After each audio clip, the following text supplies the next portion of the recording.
Okay, okay. Okay, I think you should be fine with welcome to it. the bytecode. I'm your Shapu, and today's episode is with Ronan, who does some gaming Web3 stuff. So yeah, Ronan, thanks for taking the time. Yeah, happy to be here and chat about code or whatever we go through. Yeah, I mean, I was just saying before, like, yeah, I was make every time I make a new game, I have to usually restart to rewrite some of the stuff across the stack. And for the latest game, it was like this Solidity part. I kind of reorganize the way I do them. Um, and yeah, I think it would be interesting to talk about the latest game also because it does quite a few computation on the Solidity side and that need to be replicated on the front end. And so basically what I do is that use a local EVM, like Ethereum GS, so that the game can have the same state, basically can kind of predict the state on the front end. So we could talk about that and then go in any way we want really. I don't know if you have any question Awesome. in particular. No, sounds great. So basically, okay, you have this Web3 game, and you want to simulate states. So you're using a local EVM and JavaScript to basically simulate stuff Yeah, locally. yeah, exactly. So it's because the game is there is two kind of loop in the game. I mean, maybe like yeah, maybe I could share a bit. I have like I've been working a lot on the front end actually lately, but I show both. So maybe I should share the screen or oh, Yeah, that would be great. Yeah.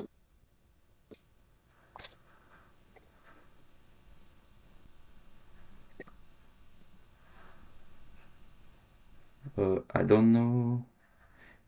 It didn't trigger for some reason. Share screen. No, doesn't want me for some reason. I have no idea. I never use Reside. I don't know if there is something I need to do. It isn't letting you Yeah, doesn't click letting you share it. screen, share screen, and then nothing happened.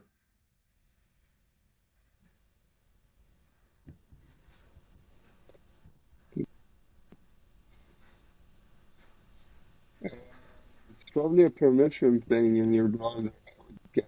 Yeah, but I would have expected him to ask me. Uh, that's weird.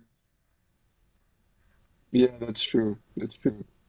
I mean, I cannot even do presentation. I'm not sure what does it mean, but uh, yeah, that's weird. I mean, I can talk about it, but I think it would have been better if I can. No, no, it's important. Yeah, it's important. Yeah, Maybe okay, I'll maybe try that. leave and rejoin.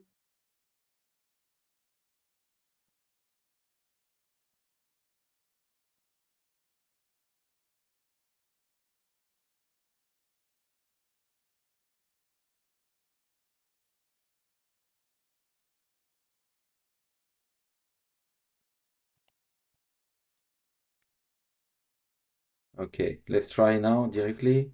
Now, same. It's the same.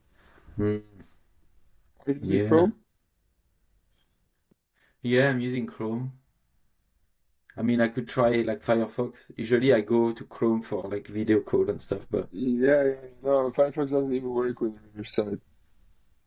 okay. Yeah. Uh, so no error message, nothing.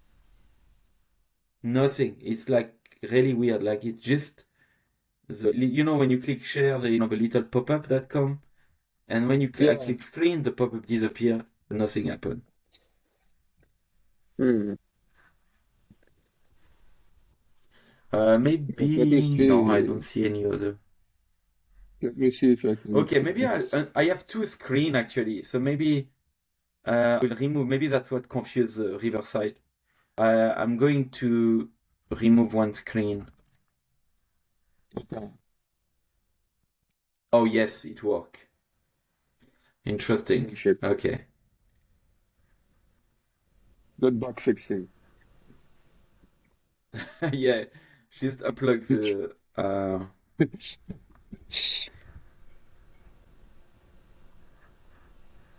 That's hardware hacking, man. I Hardware hacking. okay, so I think I can show not the other one. No, actually I'm going to close this stuff. Yeah. So yeah, this is I think you see the screen.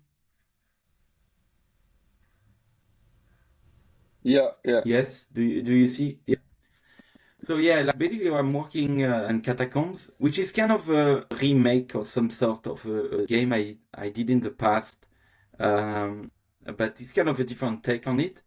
And it's like you have a character and you enter this dungeon, this infinite dungeon, and you move around and fight monster and collect like weapons and gold or whatever. I mean, not have yet to be kind of different, um, but it's also multiplayer.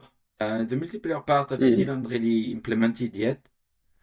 Um, but yeah, I mean, I can show you like so you can pick your. I mean, none of this is really implemented yet. You can kind of pick the stuff, but um, and it's if you know the game eternally, it's kind of the same kind of intuition kind of thing. But we go quickly and then oh yeah.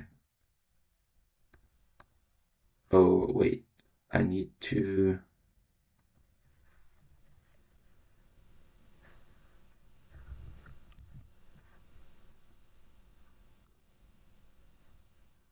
Yeah, I've implemented the email login. This is the first time I do that. Normally, I'm like hardcore, like web toilet part of thing. But for this game, I really want a nice user flow. But it's not loading.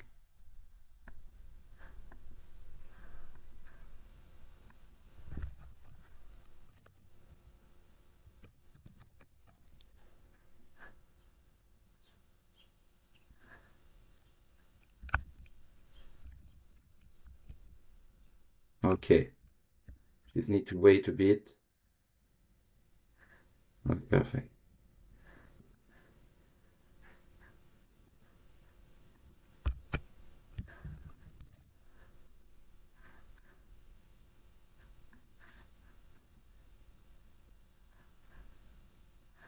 Okay, and so basically, the dungeon that's where like the solidity kicks in. So I'm this little guy, and I can move around in the dungeon, and the monsters are moving. And all of this is computed in a local EVM because this is what the smart contract will also execute.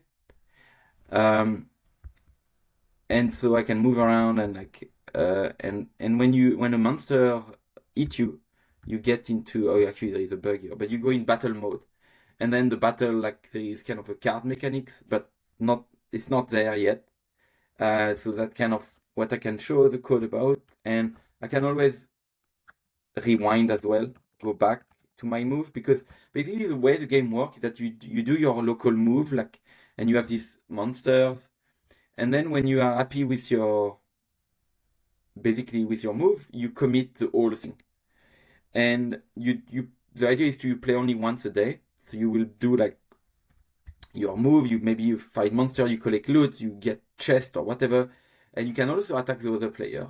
And so it's something you can also do by using playing cards, and then at the end you commit your move. Nobody know what you have been doing, and the interesting thing is that the way it works is that the monsters are only local to you, so there will be monsters that are global, but it's because the whole optimization trick is to have all your local thing being computed as a pure function without reading state, without reading except like a seed or something.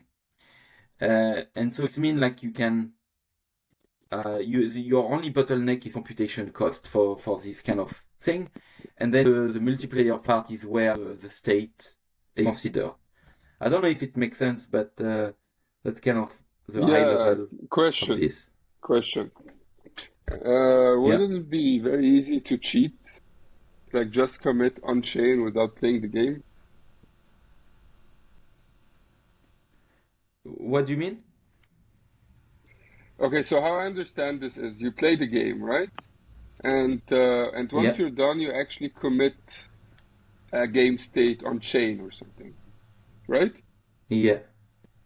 Okay, my question would be, couldn't you just uh, post something on chain without playing the game? Oh, no, no, you don't commit your state, you commit your moves. The moves are computed Okay, as you did on the local on the contract. And I actually I see. can look at code, I think, because that's what is interesting is because you have like, so this is the solidity part. And that's where I can describe what I mentioned earlier about the new kind of organization I do, which is I I have a function. So basically every file is a function. And that function is divided into, so reveal is, so it's a commit reveal scheme. So if I go to the game have multiple, wait, that's, so I have a game router where that's the entry point of the game. You can call enter, leave, commit, reveal. Enter is when you enter the dungeon, leave is when you leave, and you cannot leave it. You have to leave at specific entry point, basically, which makes the game interesting because the more you go in dungeon, the more it's difficult to come. And commit is basically just a hash of your move, and reveal is where everything happens. And so we go to the game reveal thing, and it's actually, if you go game enter, they all have one function, and then they have few extra things. And the reveal function, what it does is it gets the context. So it's something I didn't do before, but I could even. But the context is basically the input and the state. And so it will, the first thing the context function will do, it will kind of gather whatever the current state and whatever it will also gather the message sender or things like that. And then you have this particular function, compute state change, which is also public, but it's a pure function. And this function will basically execute your moves. And the cool thing is that, so this reveal is an external function. It's something that the player, when you reveal a move, will execute.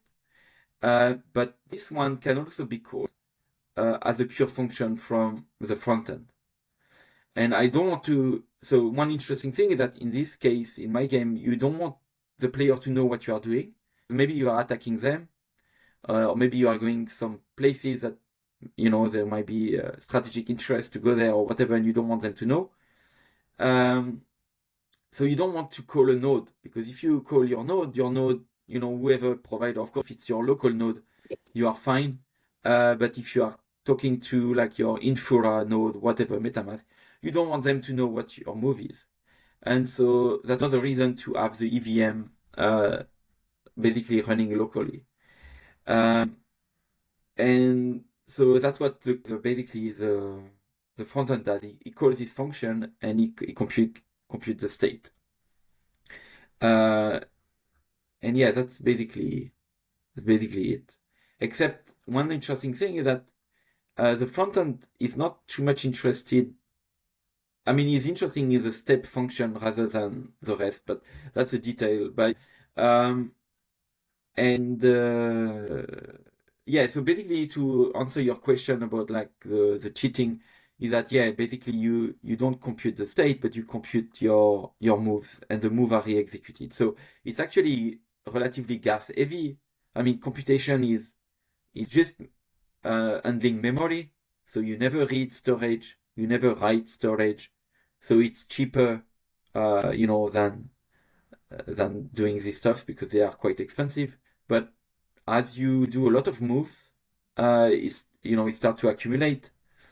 And so ideally, in a scenario, depending on the chain you run on, you might want to use a ZK proof of this. But the same mechanism would work.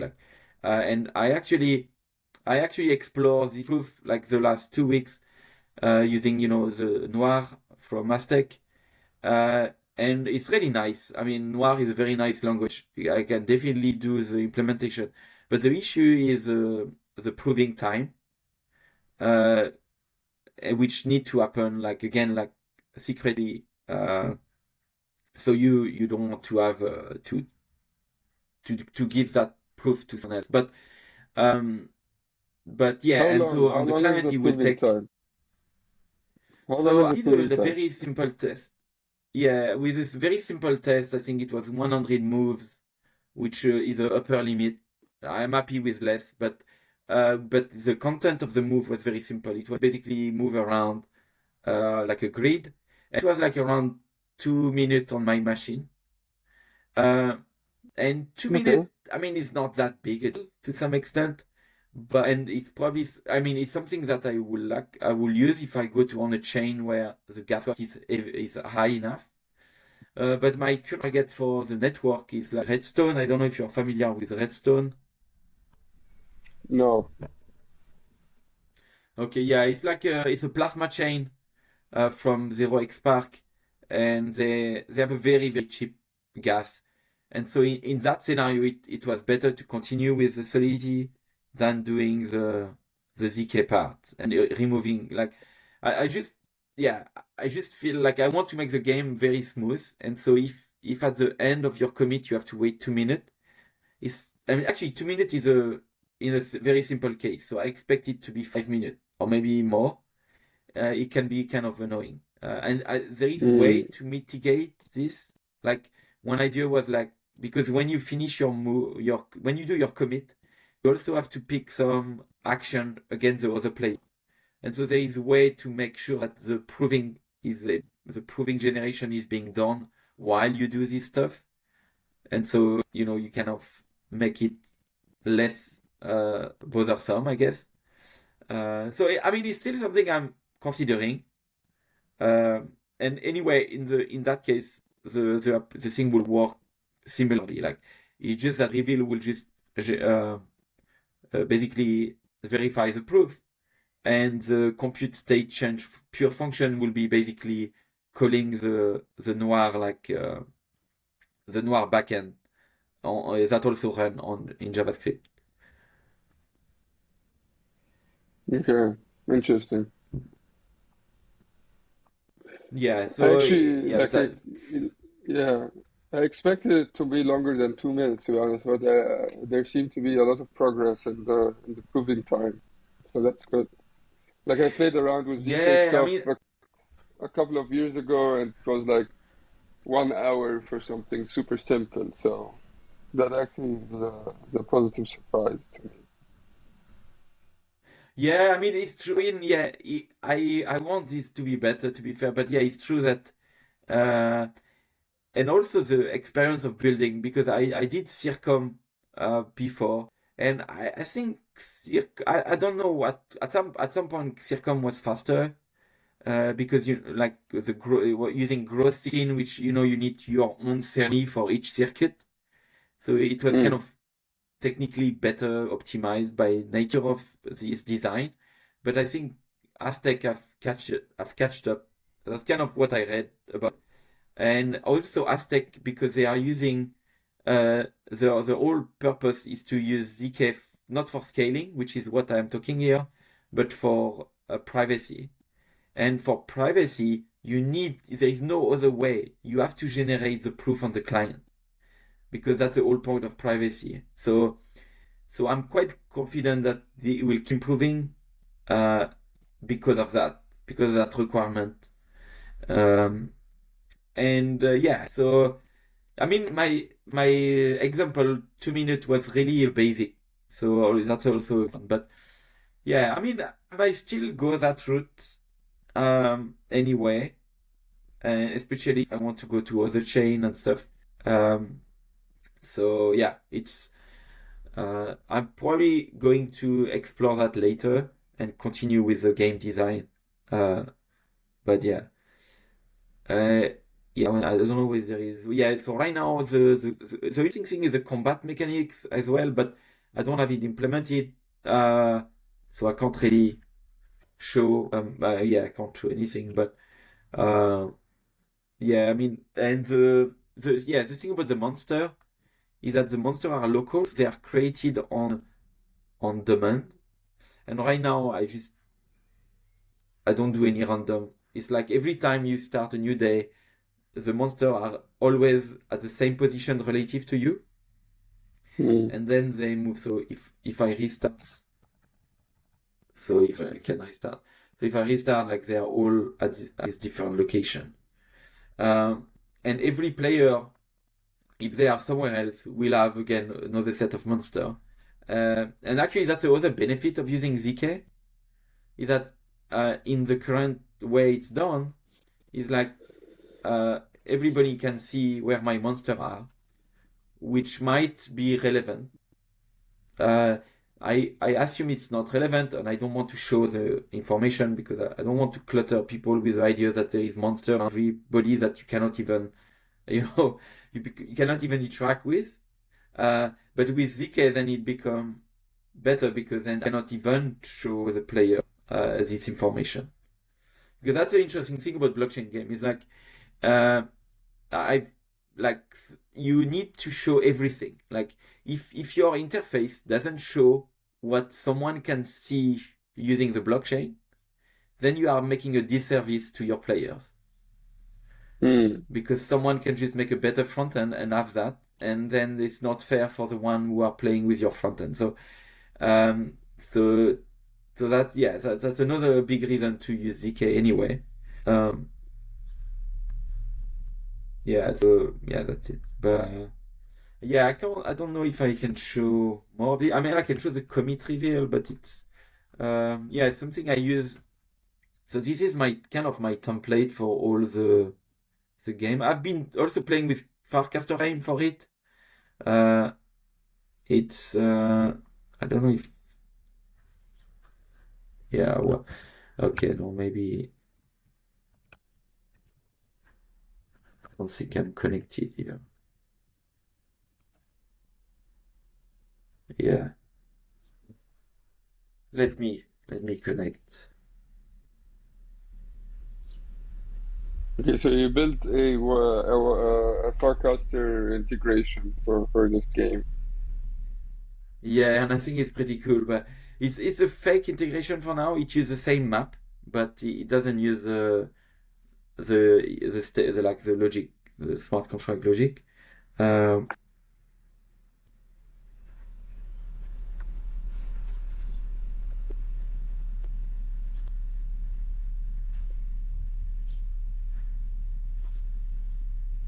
Ronan, by the way, I think you're the first bytecode guest that uses Windows, like a real gamer. That's good I'm to not see. using Windows. Oh, you're not? No, Is this just a it's is this just a KDE. theme? Oh, just a Yeah, theme. it's just yeah, it's KDE, like the default. Oh man. Oh, that's funny. Why would you use a Windows But theme? it's a default theme. I didn't even change. Oh, I see. Oh, I was so easily Yeah, I mean, fooled. but I used to use Windows actually for quite some time. I mean, I'm a Linux guy originally. Like when I discovered Linux, I was hooked. Like, and but then I work in the game industry, and then at work I was using Windows, and then I started to use Windows as well in my home at some point. And I actually coded my first smart contract in Windows. So yeah. Yeah, no, I see it now. I should have looked at the top window bar. But I was just excited to find the first Web3 Windows guy, but unfortunately it isn't you.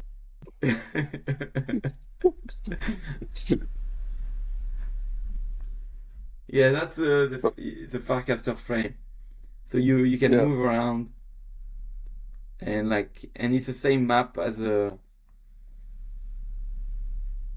yeah, that's it. I mean, it's nothing else. No monster, nothing. But Yeah. yeah, I think it's pretty cool to for on-chain game also to have multiple front end. Uh, yeah. Uh, How's the and programming on Farcaster? Is it easy? Is it hard? So I mean, it just it's kind of old school website, right? You generate a page, someone click a link, you generate another page. Uh, Okay. I use Frog, like it's a framework for which make it very easy. To be fair, like I mean actually what they use some SVG renderer and like HTML like basically PN because Farcaster only accept image bitmap images. So you have to generate a bitmap images for everything, for every request. You can't have animated SVG or anything like that. Um, so I mean, like that's it was pretty easy to have this going. The tricky part was, the making the view from, with like, but yeah, the Farcaster frame on itself is very easy. But I think the tricky part is maybe like the transaction thing. I didn't yet do that. And I guess the other issue is like the user experience because you have to think through. You have only four action. You have to It's it's not ideal, but I think we can do some fun thing, and I think it can be a nice way to introduce people to a game. It's like a way to have an audience. Okay. Normally, I don't have this Farcaster frame, but I have all these component, which is like a common library um, for like stuff like that I use across the other one. The contract, which is just basically the solidity and the test or whatever. And contract JS is something like it's temporary right now, is because it's it's basically the one that calls the local EVM. So Mm. it creates an EVM from Ethereum JS and do that. But I'm considering using TEVM or something like the project. But there is a project called. I think you had a call. You had a Yeah. video like call with the creator. Last episode. Yeah. Last So I think. episode. Sorry. It was the last episode. Okay. The one Yeah. before So this. Yeah. I'm probably going to use this. Yeah, I should probably go use his tool. But right now this is kind of my quick way of doing it. Uh, and then the indexer is a local indexer. It's something also quite unique as the other on-chain game I know. They usually have an indexer running on the backend. Uh, in my case, the indexer run on the client, and I have this kind of snapshot that are currently running on GitHub Action. Um, Okay. and basically, the client should download that snapshot and then index from there. And I've been running it from my previous game, uh, Stratagems, um, which have an alpha.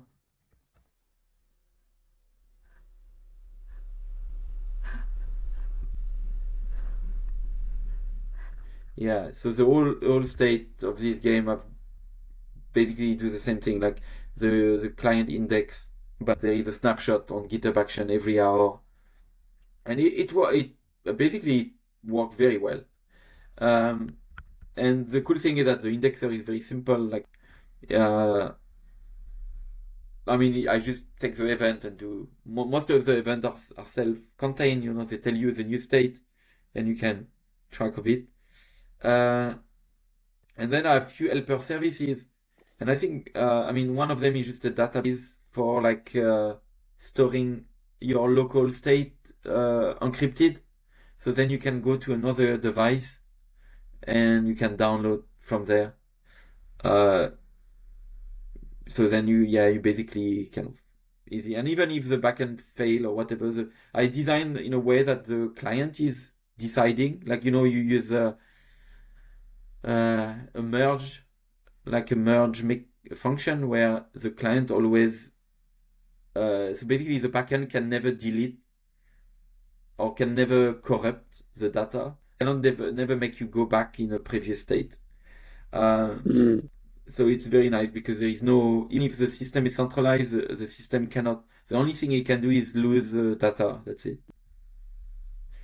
And Missive is a work in progress. It's just a messaging system. I mean, there is a lot of messaging system out there, but none of them fitted my need. So I had to do my own, but it's not finished. But the interesting service I think that was talked about is Fused, because same in my previous game, like in this one and in Catacomb, you basically make moves. Uh, yeah, whatever. So you make moves, and actually maybe I can show in another.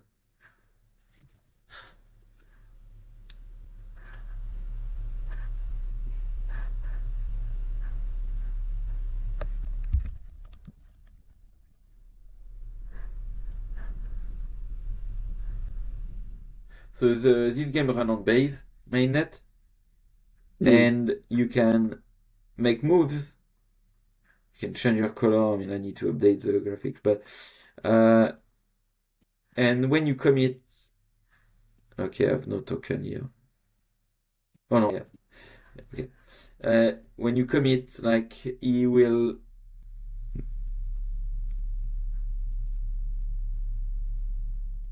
yeah, take some time, I guess, but I will commit, and then I will also pay some ETH so that basically I have a backend.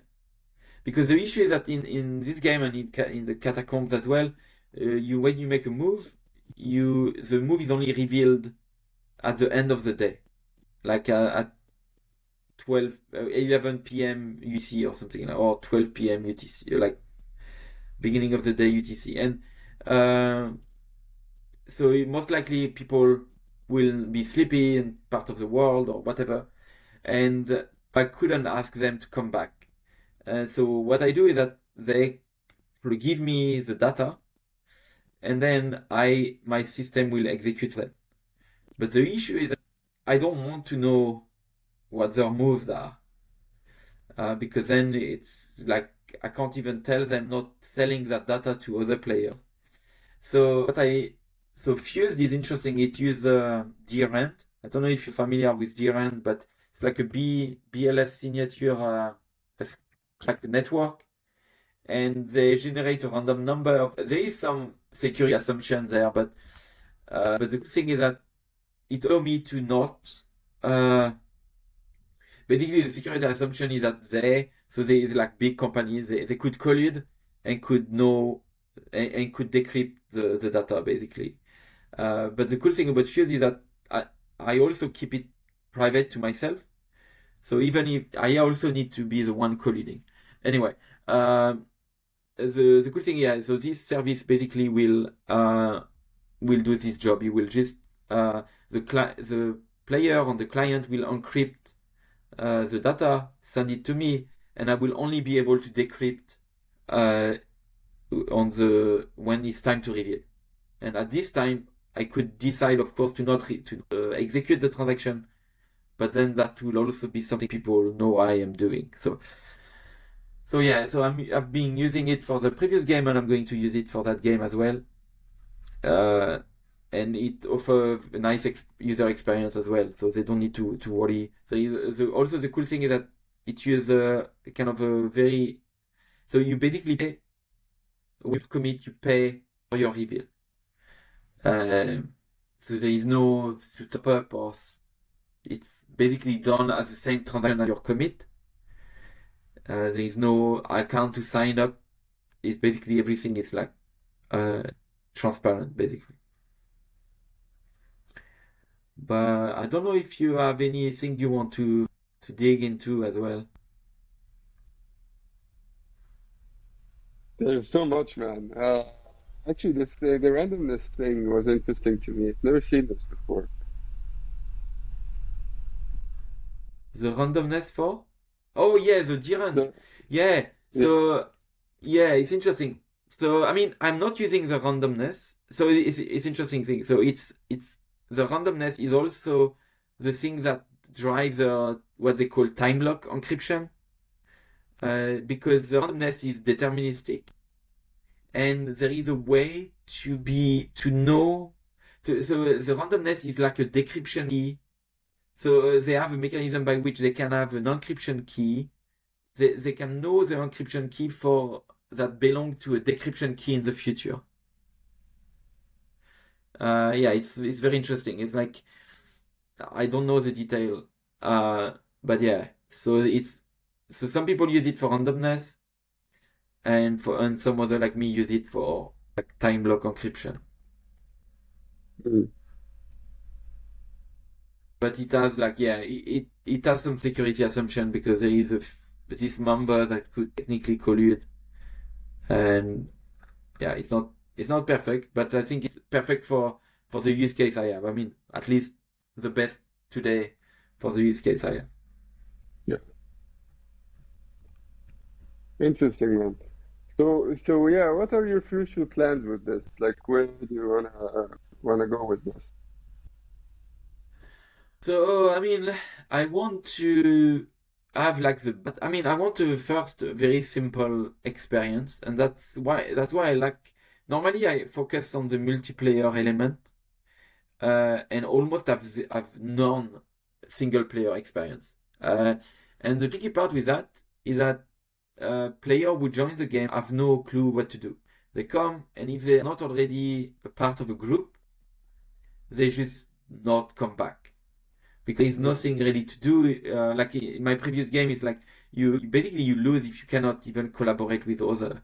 Um, and so I did another one. Conquest was more successful, I guess, but it uh, there was still nothing to do. You come, you stake on your plan, you get planets, and then you have to wait and nothing to do. While in this game, I want to focus on a single player experience that is fun on its own, and that could even be, I could even make it that right now the introduction, you come to the game, you create your character, and you play this introduction game, which doesn't even get committed on chain.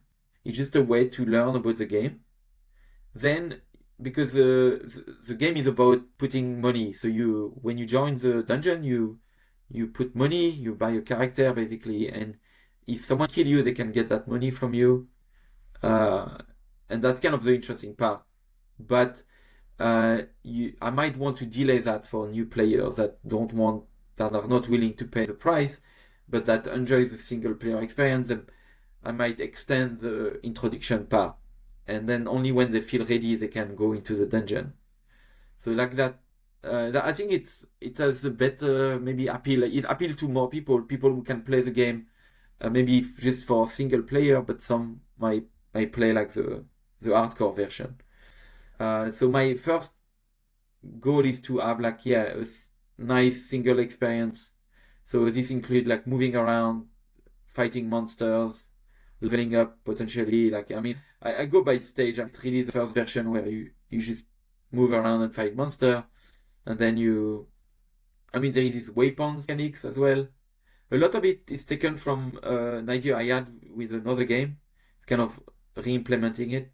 But yeah, it's the combat mechanics and the weapons uh, and the room. I think there is yeah. I think the room is more multiplayer part.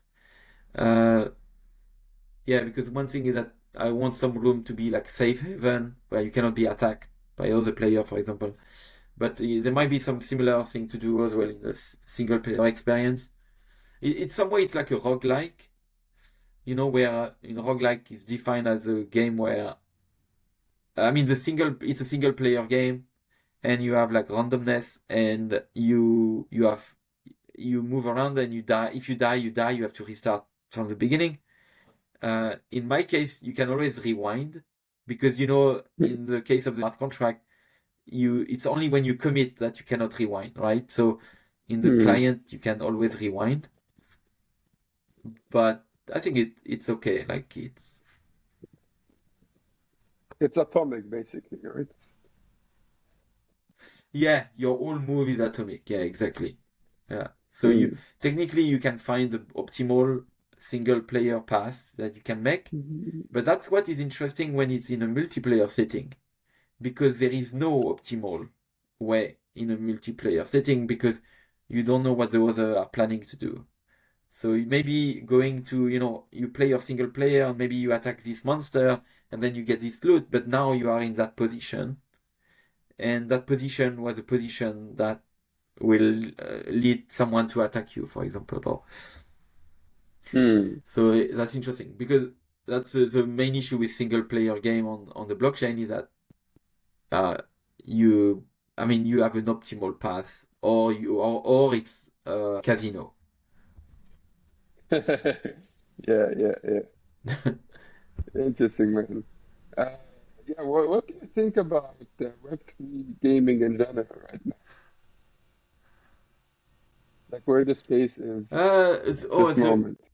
yeah. I mean, I don't follow too much. I don't play much game. I'm mostly focusing on the autonomous world scene, Hmm. with fully on-chain games. And I play a few games. Uh, I think I see a lot of projects going with. So because now some chain go with very cheap gas, and some even try to go like very high throughput. And I see a lot of people in the space like thinking, okay, we can now have high like high throughput games. Like I mean, I don't think people sometimes mention like for fun like an idea of a first-person shooter on chain or whatever. But even a game like for example, you can imagine like StarCraft or uh, real-time strategy game, and there is Sky Strife actually is one of them. Um, and the direction is like, okay, yeah, we don't have any limit now, we can do this kind of stuff. But I think the interesting thing about on-chain game is that we the contract doesn't know, like it doesn't care. There is no humans, right, for a smart contract. It's only input, and so it means that uh, like any game that um, give advantage to someone who have very high throughput of input will basically dominate. And what kind of creatures have this high throughput of inputs is basically bots. And so if you don't make your game about humans social interaction, you are going to end up with a game that about bots fighting against bots. Uh, and so yeah, I mean, I don't know. It's a difficult so that's the direction I take. I want to make games that uh, are not really botable. Of course, bots are welcome. Like to do stuff that maybe that should not have been there in the game in the first place. Almost, it's like because it's tempting to. So, for example, in the single player experience, uh, you might be not interested to play it, and you might want to basically have a bot that will do some basic heuristics, basically collect some gold and stuff. But maybe you just want to tell him, please end up in this position at the end, because you want the high level strategy in that game is where your next position is corresponding to the player around you. Um, so yeah, that's one thing. Uh, but if your game have like lots of action you have to do, that's why I also think the game is about it should be like every day or something, only one time a day, because if you have to come back to do something, like for example, you have like a idle mechanics, or if you come back in there is this game Primordium on-chain game where you have like a base and you build a building, and then you have to come back 20 minutes later to claim the unit of production. And if you don't do that, you are wasting time because the building is at full capacity. And in that case, like you want a bot to do that for you because you don't want to come back every 20 minutes. Uh, then it almost, and for the game developer, it might make a false sense of retention because the player come back because they are forced to come back, rather than like they come back because they want to make another strategic move. At the same time, I feel this game appeal to some humans player who like to have this grinding. So I'm not sure. I think both work, but in the end, if you don't have a way to, if you don't have a social, like a higher level diplomatic gameplay, then it will be driven by bots. Yeah, the but I don't know where. Yeah, but in general, in the Web3 space, I mean, everything, everybody should explore, everything really. I think I think there is a lot of exploration across a lot of things, but in the Web3 traditional space, I've never really been so excited about it because you realize that it's nothing new. Like, I guess one thing is new is the community engagement to some extent, but it can be good and bad depending. Uh, but yeah, I don't have much thought about. I mean, if I don't like if people enjoy playing whatever, it's good. Hmm. Interesting, man. Yeah, it's definitely an interesting space. I think it has the potential, but I feel like it needs this one viral game, where you know where just the Web3 stuff actually makes sense somehow and makes the gameplay more interesting.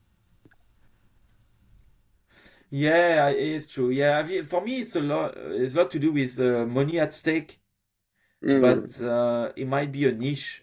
So I don't know. I'm not someone who chase like mass market. I see a lot of people like, yeah, we should have mass market, and I find that it would be great to have it coming more to the Web3 space.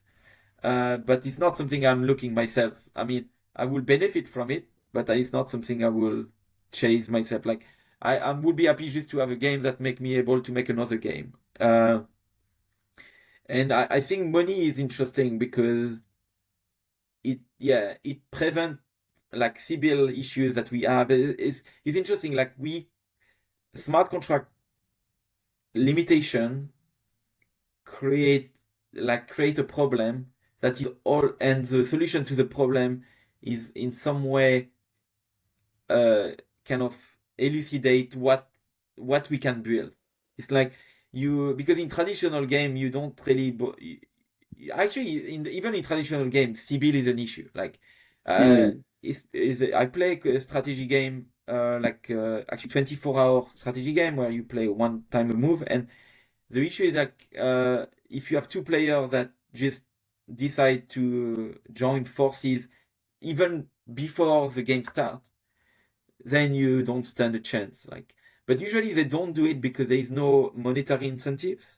But then when you mm. put the money, suddenly it becomes obvious that you have to do that, and that's actually a problem in poker online. And so the way to solve this is that you don't limit the number of players. And Mm. this is what smart contracts really enable you. I mean, it's this idea that, yeah, it's permissionless. There is no, anybody can go swap and as many times as they want on Uniswap. Uh, and yeah, it's similar so for full, like autonomous world, they need to be permissionless. And I think it's the same thing. That's why they need to be persistent. Because if you have an end time, you also probably give a chance for an attacker to bring capital at the right time to capture the game just before the end. I'm not sure yet, but it's kind of it's almost like the solution to on-chain game is to be autonomous world. It's like there is no other way around. And autonomous world, I mean persistent and permissionless. Hmm.